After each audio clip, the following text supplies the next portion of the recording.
So what it actually does is it makes the bicep appear bigger in the lower part of the arm. If you turn your palm to this position, more of a neutral grip, we're really starting to work the brachialis muscle. I'm coming at this from the perspective of an arm wrestler and an osteopath. So I'm really combining these two qualities to create a really unique perspective on how to finally stimulate arm growth and let the time and effort and exercises that you're doing actually give you the results that you're after. So what are the two things that we're going to be covering in this video that are going to really stimulate your arm growth? Well, number one, we're going to be looking at angles. Angles of your humerus when you're working the arm, and also angles of your wrist. Now, that's really important to stimulate optimal muscle growth in a muscle when you're trying to work it, but also we need to be also looking at the second most important thing, which is working every single muscle in the arm. Now, this video is not about the triceps. We're going to leave that for another video, but it is certainly about the biceps, brachialis, brachioradialis, all the muscles down through the forearm. We're going to be covering all of those to make sure that you get optimal arm development rather than just hammering away and focusing on just the one muscle that everyone knows about. So the first thing we're going to look at is the obvious one, which is the bicep muscle. Now we're going to talk about how to get optimal bicep growth by working in two different angles, because very often someone will just stand there with a barbell. It is working the bicep, but we can do better than that.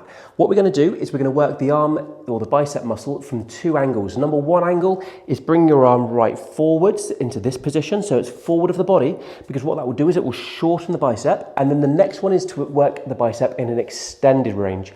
Why would you not split the bicep into two different ranges to stress it in two different areas rather than just doing the same thing over and over again? If we've got the arm in front of us, it's going to look like this.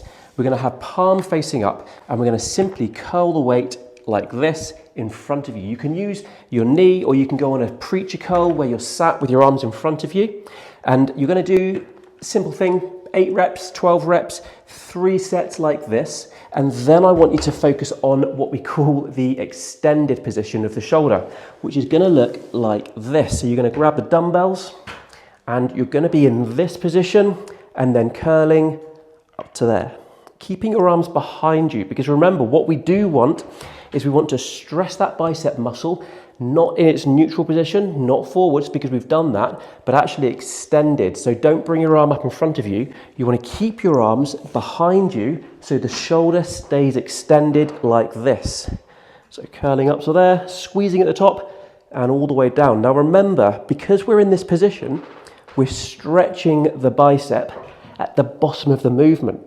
So when you're doing this, I want you to extend and really extend, straighten your arm, almost pull your shoulder backwards a little bit like this, so that you get an extra little bit of extension and stretch through that bicep. Muscles really respond well to stretch. So that's what we really want to do when we're extending down through the bottom of this movement. So again, with this exercise, the extended position, you're going to do 3 sets of maybe 8 to 12 repetitions. The next thing we're going to do, now we've isolated the bicep with different angles, is think about the angle of your wrist. So what I've really noticed in the past is when I've isolated the bicep and tried to get the bicep as strong, big, developed as possible, I've always noticed that there's been something lacking and it's not got beyond a point. It reaches its threshold and it doesn't really expand beyond that or grow beyond that. What I have found though is using dumbbells or barbells but with different wrist angles really has changed the development of my arm, and it's really triggered things to move in the right direction. So when you've got your palm facing up, you're isolating the bicep more, which is fine. But then if you turn your palm to this position, more of a neutral grip, we're really starting to work the brachialis muscle, which is a big muscle in the upper arm underneath the bicep, and the brachioradialis, so this muscle along the top of the forearm here. And this makes a massive difference to overall arm development.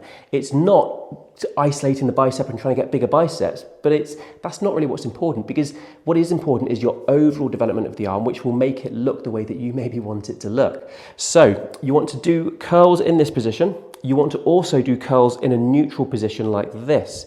So rather than just doing it like this, if you're turning your hand into this position, you're really hitting that area there, the brachioradialis, and really getting the brachialis muscle, which is a surprising arm muscle to really create extra development in the arm. It will grow the arm lower down in this area here. So what it actually does is it makes the bicep appear bigger in the lower part of the arm. So if you're struggling with the bicep seeming a bit short and not really coming low down here, it'll definitely hit that spot and create more strength and development in that lower part of the arm. And then of course, finally, we've got pronated curls. So having your arm in this position when you do a curl. Now what that will do is it will really hit that top of the forearm, which again is a very important area if you want to have ultimate arm development. So we've got the supinated, neutral, pronated. You've got to hit all of those areas for optimal arm development. So to summarize things and make things really simple, you need to do a few things. You need to have your bicep worked in an extended range. You need to have your bicep worked in a flexed range. You also need to have your pronated grip, so that you've got a neutral grip here, a grip over in this position, so you're really working different angles of the wrist, and that will work way more arm muscles. It will work arm muscles that you almost didn't know you had, and they'll start developing, and your arms will really change and start looking the way that you want them to.